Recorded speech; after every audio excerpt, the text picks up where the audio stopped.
on local news, which is kind of how I grew up as a professional. I always wanted to be a local sportscaster. But because of the changing the changing consumption habits among our new media generation, everybody is consuming media on these digital platforms, which has made the need for a traditional sportscast and soon to be a traditional newscast almost a dated model. Now everybody's getting information on these devices, whether it's on Twitter, Facebook, Snapchat, Instagram. You're getting news on all of these devices. And while legacy media companies really haven't adapted to this, these modern media companies like an FC Dallas, we've looked for opportunities to engage our fans here. So what we do, every day at 11:30 during the week, we produce a Facebook Live broadcast, FC Dallas Live. It's about 10 minutes old in today's show.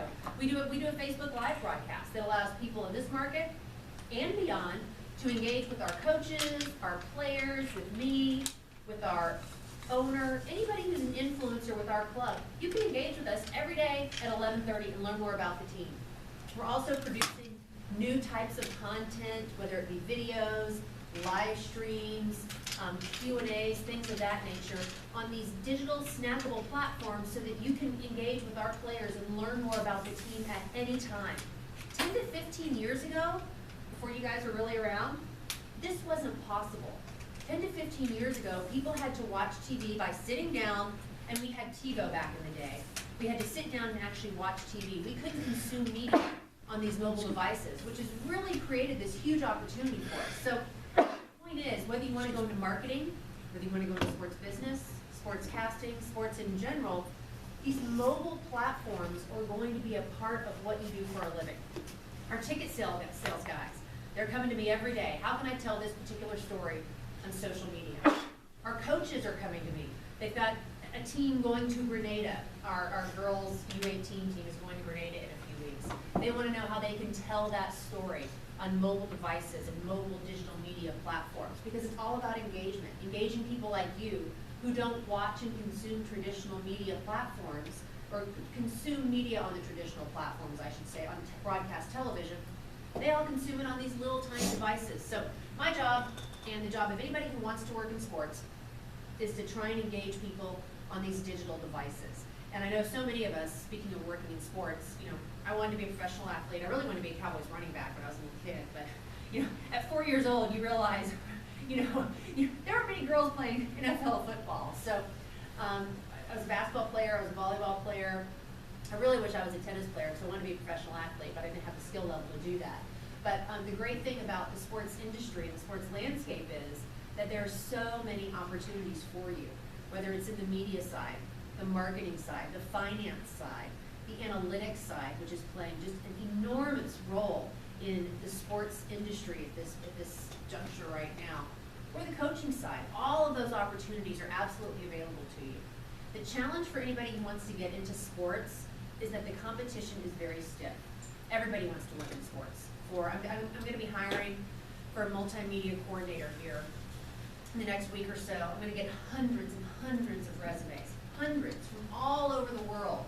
And most of them are bad resumes, and most of them are poorly written, and the cover letters are very poorly done, and their demo reels are bad, and their websites are bad. It's just the quality isn't there, but the competition is there. So the challenge that I'm issuing to you if you want to work in sports is to really make sure you differentiate yourself. Make sure that your content that you're producing, your platform that you're using to showcase your knowledge and your insight, your expertise is really strong. Really, really strong. There's no reason why each and every one of you shouldn't have a website now, or some sort of a blog, or some sort of digital platform to showcase your skills and what your passions are. And the second thing I would tell you if you want to work in sports is it's all about relationships. Every job I've gotten really wasn't an answer to a blind box ad, except for Guam. I got the job in Guam by answering a blind box ad in the back of the newspaper. But every job I've gotten, my FC Dallas gig, I got it because they reached out to me because I had a relationship with them. Channel 11, CBS in LA, Channel 8 here, the Cowboys, the Rockets, and every job I ever got was because of a relationship. And this is very much a relationship business. It's all about who you know, because the competition for these jobs is so stiff. My social media manager I just hired, she got the job because somebody from the Dallas Cowboys called me and said, if you don't hire this girl, you're crazy. she got the job. I mean, she lived up to the promise of her greatness in the interview and in her platform. It's very much a relationship business, and your content and your digital platforms are very, very important right now in this modern media era. So if any of you, I'm trying to get a lot of this in here so we can get to some questions. Was it Taylor Stern you talked to? No, it wasn't Taylor. It was Claudia Castillo. Okay. Claudia Castillo. Taylor's supposed to be coming out. Yeah. Yeah. So for those of you who want to work in sports media, sports marketing, sports business, you have an opportunity to begin your career today. Today. I cannot tell you how many resumes and inquiries I get from graduating college seniors who want to be sportscasters and want to go into sports marketing. First thing I say to them is, show me your demo reel, show me your website, what do you have? And they're like, I don't have one, I got a paper resume. It's 2017 and you don't have like a WordPress site or a blogger site or just something that I can go to see your body of work. If you do not have that digital real estate right now, you need to look at yourself in the mirror. You know what I mean? Because that serves multiple purposes. One, it shows you're interested in developing yourself as a professional. Two, it shows you're a proactive, forward-thinking professional, and it shows that you have the initiative and the drive to set up that digital profile online and start doing a little bit of work. Thirdly, particularly if you want to go into sports media is very much a trade. There's only so much people can teach you in school. Sports media is all about experience, getting out there, making mistakes, learning from your mistakes, and moving on. If you have a website right now or a blog where you just start blogging about your passions, say you're a volleyball fan, and you can blog about high school volleyball here in North Texas. There are 17 different story ideas I can throw at you today for a blog on high school volleyball here in North Texas. If you have that blog, it will teach you to write quickly, write succinctly, and write in an engaging fashion. And I can also tell you, it will help you get in the habit of turning and burning content, because the modern media landscape is very much a turn and burn game. We're producing content at a rapid pace on social media, on traditional media, and on digital media. And it's a very fast pace. It will help you get that fast pace going. Thirdly, it'll help you make some money. Kids, I gotta tell you, entry-level salaries in sports media and in sports marketing, I can speak to this, and in sports business, $17,000 to $25,000 for an entry-level job. You're gonna be a sportscaster, you're probably gonna go to Sherman Denison, like a 120, 130 media market. You're probably gonna make $17,000 to $18,000. If you have a website that starts generating some income, you work at it, you hustle at it, you can turn that into a six-figure website by selling digital products and through affiliate revenue. You can absolutely make money with these digital products in a digital platform. If you're a hustler, you can do it. It's not easy, but it takes work. So I highly, highly encourage you to do that. Your competition is not doing that. And by the time you get out of here and you graduate college in 4 to 5 years, you will be so far ahead of your competition, guys. I mean, I cannot tell you how many bad resumes cross my desk without any real estate in the digital landscape. If you have something that you keep working on and refining over the course of a few years, you will be so far ahead of your competition. You can go to any hiring manager, say, look, I've been working on this project for the last 6 years. See what I've done here? I've created a revenue-generating enterprise, and I would love to bring my skill set to your company. Absolutely an opportunity that you guys have right now to take advantage of. So I'm going to stop because I could go on for a lot further. I've condensed about a 30-minute talk into 15 minutes. I want to open this up to questions, and there are a variety of questions you can ask me about. You can talk to me about sports. You can talk to me about being the only woman to have ever done what I've done for a long time. I've walked into hundreds of locker rooms, and I can tell you what that experience is like. I can talk about what it's like being a woman working as an executive. It's very difficult, I can tell you that. I can tell you what it's like, how to network, how to get a resume out there, how to get ahead. I can talk sports with you, whatever you want. So I want to hear a few questions. If not, I'm going to keep blathering on for a little bit. So there's another Gina Miller who's in England. Oh, God. Okay, and I'll let Gina talk about this. There's another Gina Miller. She's a politician in England, and there was things with Brexit going on, and the problem was people on social media sometimes don't think who they're actually tweeting at or tweeting about, and they confuse the politician in England with the sports person in Dallas. But you being a social network person knew how to handle it, but what was it like having to like, you made fun of it, and Yeah. people kind of got the idea Yeah. and realized, oh, Yeah. we got the wrong person, so. Yeah. So yeah, it's what Leon said. So, anybody, are y'all familiar with Brexit? What went on over in the UK? Well, there's a woman named Gina Miller who said that Brexit was unconstitutional. And this Brexit vote was literally, it divided the country in half. 51% voted for it, 49% voted against it. Incredibly close numbers here. 17 million for, 16 million against. So she filed a lawsuit to overturn Brexit. Well, first place people go to is social media to share their frustrations. And it's typically Twitter, because Twitter is a little bit more anonymous than any other platform. And I just happened to pop up when people type in Gina Miller on Twitter, because I'm the most well-known Gina Miller on Twitter. I've got 29,000 followers, and I've been doing this for quite some time. I've indexed for quite some time. And so people started sending me messages, guys. None of this is safe for work or for school. I mean, it was, screw you, and I'm being nice here. You're a terrible bee, every vile curse word you could ever imagine was directed right towards me.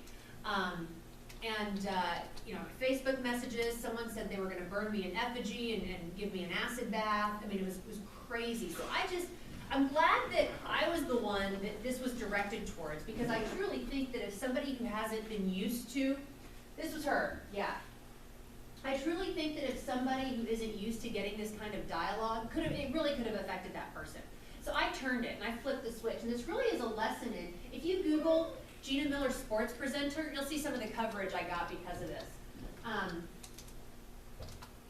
So I really kind of flipped the switch and said, guys, so yeah, this article right up here, yeah, right there, yeah.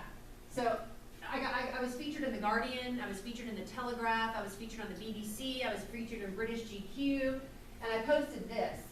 Again, to all my new UK friends, wrong Gina Miller, it's that Gina Miller you want. Appreciate all the engaging dialogue, though.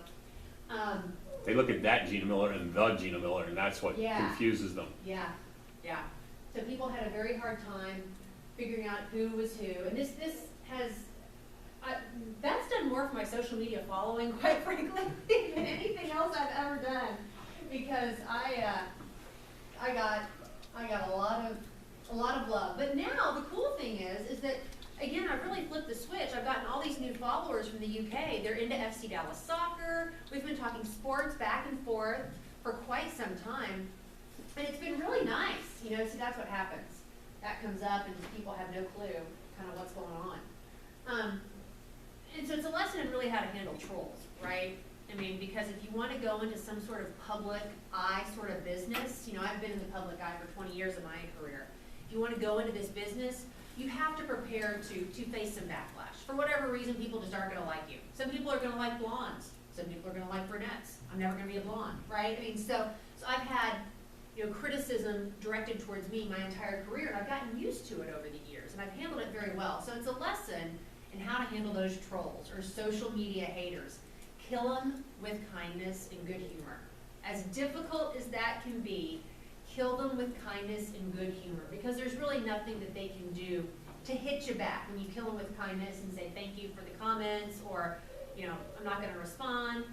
It will really go so far in stemming the tide of any sort of negative dialogue.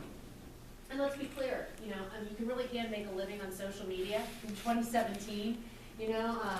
It's very important in terms of what you do. If you go into the media business, you will be judged on your social media platform. I can tell you this. I went into newsrooms, TV station newsrooms across the country, and have these discussions. If you want to be a sportscaster, you want to be a reporter of some sort, if the final hiring decision comes down to two candidates, you and another person, and you have the same skill set, the same salary requirements, the same appearance, I'm talking about TV news here where appearance matters, everything is the same, and one person has 20,000 followers or a 20,000 follower platform, and the other person has like a 300 person platform, they're going to hire the person with the 20,000 follower platform, because it showcases a lot of things. Little hustle, an initiative to get out there and make a name for yourself in this modern media landscape that I keep talking about. And B, it shows that you have some influence, and you can wield that influence intelligently and strategically in a positive fashion for your employer. So again, social media is so important. It's I've gotten a couple jobs simply because of my social media platform. I've made money simply because of my social media platform, in the form of sponsored posts, in the form of opportunities that have come to me because I have a large number of followers on social media. Lots of opportunity here, and for you guys, it's really kind of cool because this landscape is changing by the nanosecond. Literally, the minute you master something, there's an algorithm change or a new platform that's going to pop out that's going to change the landscape. 2 years ago, it was all about Periscope. Now Periscope's dead, basically, and we're talking all about Facebook Live and what a huge opportunity that is for brands and businesses on the branded content side. So, social media, if you want to work in sports and social is a huge opportunity for you. I would start reading some sports blogs, sports media blogs, things of that nature, to learn more about what the opportunities lie for you in sports and social media. What else? What else? What else? Any questions about any of the people we've covered? I covered the Cowboys during the Michael Irvin, Troy Aikman era, John Smith era. I was there when the Mavs won in 2011. I was there when they lost to Miami in 2006. I was in the clubhouse when the Rangers went to the World Series on both occasions, 2011, 2010. I was there the night the Rangers sold from the Hicks Sports Group to Nolan Ryan and Chuck Greenberg Sports Group. And then there, when Rangers ownership group bought out Chuck Greenberg and decided to move on from there. What else? What else? You guys gotta have some questions. What are good classes to take in school? Oh, writing. So many people who work in TV are shocked that you have to write. I've worked in TV my whole career. I've written thousands and thousands of words. Writing is so important for everything you do. And there's so many different types of writing. And writing for TV news is different than writing for newspaper. In TV news, you write for the ear. You know, if you're writing for print, you're writing for someone to read. If you're writing marketing posts, you're writing marketing copy, call to action language, compelling headlines. If you're writing scripts for a practice, right? You know, practice scripts, you're just writing simple little bullet points. Writing is so important. Then I would really, the thing is that in this industry and in this business, it is a continuing educational process. You will never stop learning if you work in the sports business. I joke that once I graduated college, I did more homework than I ever did when I was in school because I hosted all these pre and post game shows and I had to be knowledgeable, not just about, say, it's the Mavericks and Heat tonight, I think they play each other tonight. Mavs play the Heat tonight? Yeah. Mavericks and Heat tonight, because that'd be a typical pregame show that I would have done with Derek Harper. And, you know, 30-minute pregame show, 30-minute postgame show. I had to do so much homework for that pregame show and the postgame show, not just the storylines and information surrounding the Mavericks, but also storylines and information surrounding the Heat, too. You know, key points of the matchup dating all the way back to a few years ago, that sort of a thing, so that in case anything happened, in case anything came up, in case something happened on the air, which happened all the time, or somebody asked a question that, or brought up a point in a question that I could maybe follow up on, I was prepared. You will do so much more homework working in sports and sports media than you ever will. So really, some logistical classes are very good. Time management classes, you know, I mean, that's something I feel like they don't teach in school that is very effective for people who work in this industry. You know, in this modern media landscape we live in, everybody communicates via email, and we're drowning in a sea of email. Best practices to learn how to manage that sort of thing. Best practices to learn how to manage your social media as well and grow on social media. So writing, social media classes, that's a class you can take like literally every 6 months to stay abreast of what's going on social media. And then really be proactive about learning about your favorite sports, learning the stories about your favorite sports, learning the history of your favorite sports, and then learning how to tell those stories. Because at the end of the day, no matter what you do, whether you're in marketing, whether you're in analytics, whether you're in media, whether you're in business, you're telling a story. The story of the team, the story of the stats, the story of the owners, the story of the players. We're all storytellers at the end of the day. And I would encourage you to learn how to tell those stories. Get your footprint digitally and make those connections so that you will have a job and be so far ahead of people who are not taking this class in a few years. Yes? Anyone? You can follow me on Twitter if you didn't want to ask anything. And then also follow her webpage too. Yeah. Yep. Got a lot of good PDF, stuff on there. yep. We gotta get a picture for social. Oh, good, good, good. I like it. I like it. All right, everybody, up front. We flew through that. Thank you.